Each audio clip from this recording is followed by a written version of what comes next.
The assassination attempt on General Vladimir Alexeyev of the main directorate of the General Staff of the Russian Armed Forces may be an attempt to disrupt peace negotiations. According to Union, this was reported by the media, citing sources in the office of the President of Ukraine. It is noted that the attempt may have been organized by third parties interested in derailing the peace process.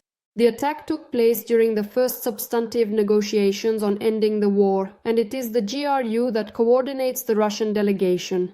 A strike against a negotiator is the least advantageous for Ukraine and may be aimed at undermining the negotiation process itself. Meanwhile, the Kremlin is trying to blame Ukraine for the attempt on Alexeyev's life. The head of the foreign ministry of the aggressor country, Sergei Lavrov, claimed that this was supposedly an attempt by Kiev to disrupt the negotiations.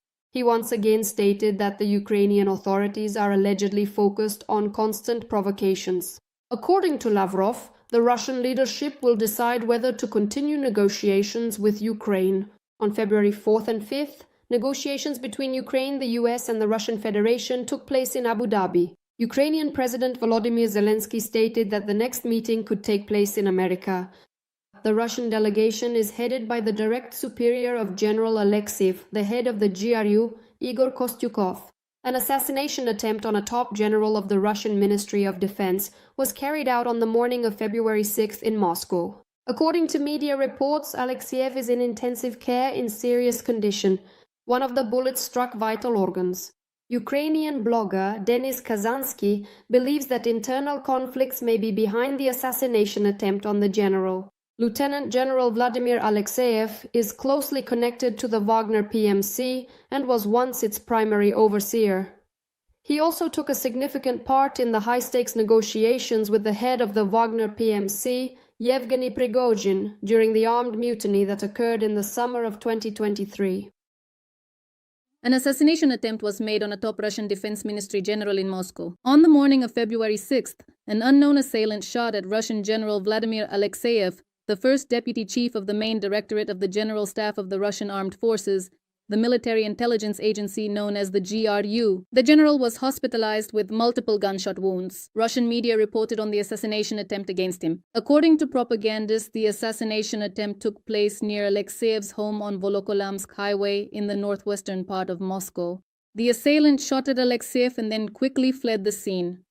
The wounded officer was hospitalized in a local city hospital. According to Russian media, the case was opened under two articles at once: attempted murder and illegal possession of firearms. Lieutenant General Vladimir Alexeyev has been the first deputy chief of the GRU since 2011 and is known as a key figure in the Russian military intelligence community. According to Ukrainian intelligence, Alexeyev is responsible for reconnaissance and preparing data for strikes on Ukraine, particularly on civilian targets. Alexeyev is also the deputy of Igor Kostyukov, who heads the Russian negotiating group in Abu Dhabi. Russian propaganda outlets are hinting at an alleged Ukrainian connection to the assassination attempt. They write that Alexeyev was shot the day after Ukrainian President Volodymyr Zelenskyy announced he had authorized new SBU operations. However, Ukrainian blogger Denis Kazansky believes that the assassination attempt on the general appears to be the result of internal conflicts. As Russian militant Igor Strelkov-Gherkin claimed in one of his interviews, since 2014 Alexeyev had been the overseer of the Wagner PMC. In 2023, when the Wagner mutiny took place, Alexeyev released a video address in which he called on Prigozhin to stop, and later he met with Yevgeny Prigozhin himself at the Rostov headquarters as Prigozhin was marching on Moscow. Let us recall that Prigozhin died in a plane crash in the Tver region on August 23rd. So, friends, regarding the shooting of General Alexeyev in Moscow this morning. Everyone has read the news and everyone has seen what happened. At the moment, doctors are fighting for his life, but we are all hoping for the best. We hope that the doctors will say they didn't succeed. For those who haven't seen this news, if you're interested, I have it on the Sazonov official Telegram channel and on Facebook as Kirill Pravdarub. But essentially, I wouldn't even talk about this separately, but then the sad little horse popped up. Sergei Lavrov neighed and said, "This is a Ukrainian trace. Ukraine wants to disrupt the negotiations." And after all, this is the deputy head of the GRU who really does take an active part in the negotiations. And Lavrov says Ukraine wants to disrupt the negotiations. The Zelenskyy regime is ready to commit any terrorist acts just to, well, in short. The way Lavrov can put things, I just can't laugh that hard. I'd give him a sugar cube, but I'm afraid they won't let me get close.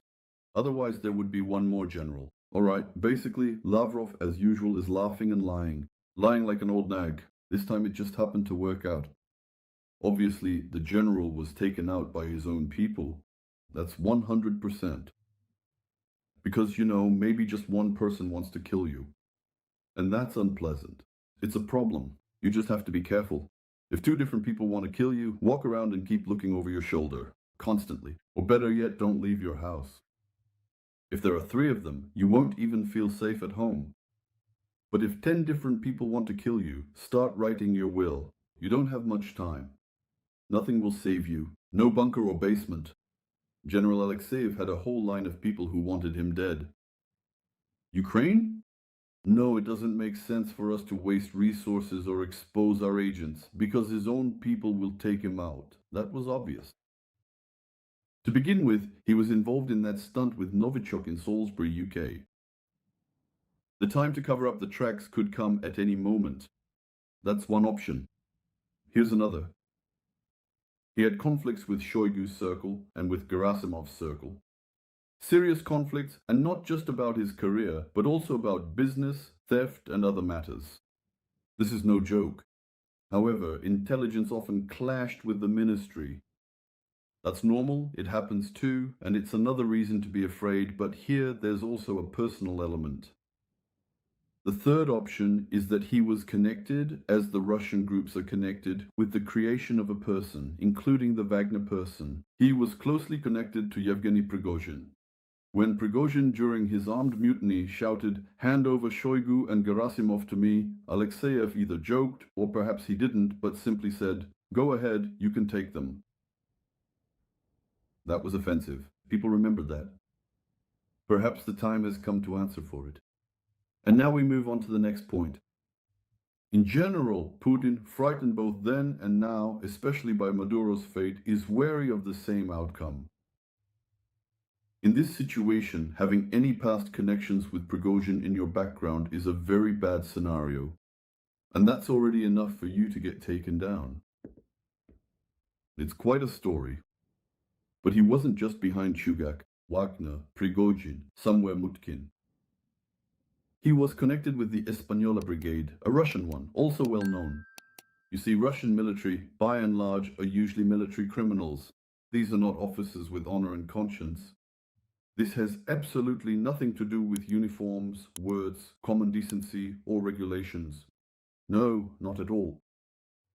We know very well we are fighting them with the Ukrainian army. Ukrainian civilians know perfectly well what the Russian army is like. It's a gathering of brutes and war criminals. Russian PMCs are much worse. PMCs were created precisely to concentrate murderers, executioners, sadists, in short, those who shouldn't be allowed into the army. And Russian PMCs were created for exactly the same kind of tasks. That is, to do things that even their army, made up of all sorts of riffraff, is too squeamish to do. These PMCs, they're absolute scum. They're just the worst of the worst. But even among Russian PMCs, the Espinol group stood out as a separate story. It's just rock bottom, absolute filth. It's drug trafficking, kidnapping, torture, extortion. It's just that simple. It's like being kicked out of the Gestapo for being too cruel. No PMC will take them except for Espinol. Even for Russia, the Espinol group was so extreme that they pissed everyone off, and just recently their commanders were taken out, FSB guys in Crimea. But they didn't appoint new commanders for the brigade, didn't do any purges. They just broke them up into pieces and scattered them across different units so they wouldn't be together anymore. He was connected with them, and there's a whole story there, so many stories we don't even know about. He was involved, he knew, and he shared things with someone. It is a really terrible feeling when so many different people are wishing for your death for completely different reasons. Sooner or later, something will happen to you. And so it did. There's no point in looking for a Ukrainian connection here. Besides, only Lavrov is looking for it. The breakdown of negotiations, Russia is the one interested in that. Why? Because they're not planning to sign anything right now. Yes, the negotiations are successful, the negotiations are productive, on all points except for territory. Donetsk region, Putin is demanding it. We're not giving it up. So what does that mean? It means they're advancing from two sides. On Sloviansk now to take that agglomeration. Most likely there will be a major offensive in the spring. Again, in more detail, I've written all this out. At 8 a.m., I posted to Sazonov's official Telegram channel and on Facebook, Kirill Pravdarub. It's really broken down there as much as possible. And I'm not even going to read it all out here. I just get tired. If you're interested, go check it out and read it. And in these circumstances, they need negotiations, just to put on a show, something like that. But Trump might get angry. Trump might get angry that Russia doesn't want to negotiate. So, boom, they took out the general and blamed Ukraine. And how do you continue negotiations after that? It doesn't work. It's just impossible. A convenient position. One more reason for the general to die. Like I said, you can't make too many people angry at once. You shouldn't end up in situations where your death benefits so many people. If some unlucky businessman manages to get himself into that mess and grabs his head in despair, we might say, Jude, tough luck. But a lieutenant general in intelligence who's made it that far, he's got no one to blame but himself. Friends, subscribe to my Telegram and Facebook. Subscribe to this channel. I'll do my best to bring you good news. Ukraine will prevail.